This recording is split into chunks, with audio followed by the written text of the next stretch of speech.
High বন্ধুরা, নমস্কার সবাইকে। দেখো, অনেক সময় আমাদের বাসি ভাত বেঁচে যায়, সেগুলো ফেলো না, এভাবে রোদে দিয়ে শুকিয়ে নাও ভাতগুলো। আর খেতেও অসাধারণ লাগে। এখন তো ডক্টর সবসময়ই বলে শরীরের দিকে সচেতন, তেল খাওয়া ভালো না, তা তোমরা বিনা তেলে, এক বুন বিনা তেলে এগুলো করে নিতে পারো।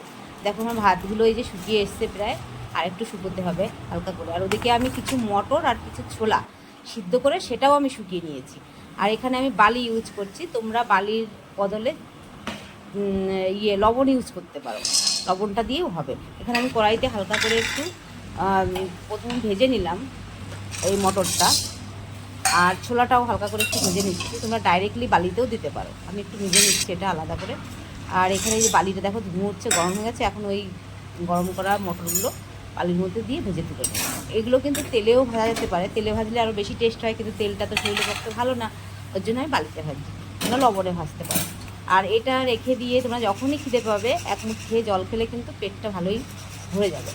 তো তোমাদের সঙ্গে এটা আমি শেয়ার করলাম যে বাসি ভাতটা কখনো ফেলো না, যাদের অনেকটা বেঁচে যাবে তোমরা রোদে শুকিয়ে ওই বাসি ভাতটা দিয়ে কিন্তু একটা সুন্দর এরকম টিফিন করে নিতে পারো টিফিনের জন্য। আর এখানে ছোলাটাও আমি ভেজে নেবো, এক এক করে দুটো জিনিস আমি ভেজে নিয়েছি।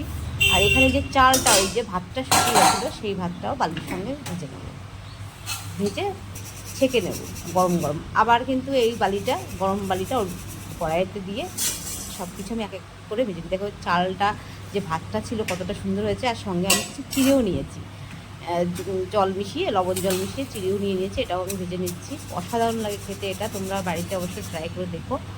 আর ভাতটা অবশ্য ফেলো না কিন্তু, দেখো ভাতটা কত সুন্দর, ভাতের ইয়েটা বেশি চিড়ের থেকেও বেশি সুন্দর লাগে। ভাতের মধ্যে কিন্তু যখন আমি শুকিয়েছিলাম একটু লবণ মিশিয়ে দিয়েছিলাম। আর এখানে কিছু বাদামও আমি ভেজে নিচ্ছি, কিছু কাজু বাদামও ভেজে নিচ্ছি, সবই বালিতে, আমি তেলে কিছুই ভাজবো না। দেখো ভেজে নিয়েছি এটা। আর লাস্টে আমি কিছু কড়ি পাত্তা দেবো দিলেও, তোমরা কড়ি পাতা না দিলেও মিঠি নিম পাতা যেটা বলে না দিলেও চলবে। আমি ধামার মধ্যে নিয়ে নিয়েছি। এখন একটা ন্যাকড়া দিয়ে বালিগুলো যাতে না থাকে একদম ভালো করে চেলে নিচ্ছি লাস্টে একবার, যাতে বালিগুলো যেগুলো বেঁচে থাকে পড়ে যায়, কড়ি পাতা দিয়ে নামিয়ে নেবো। তোমরা ভালো থেকো, সুস্থ থেকো।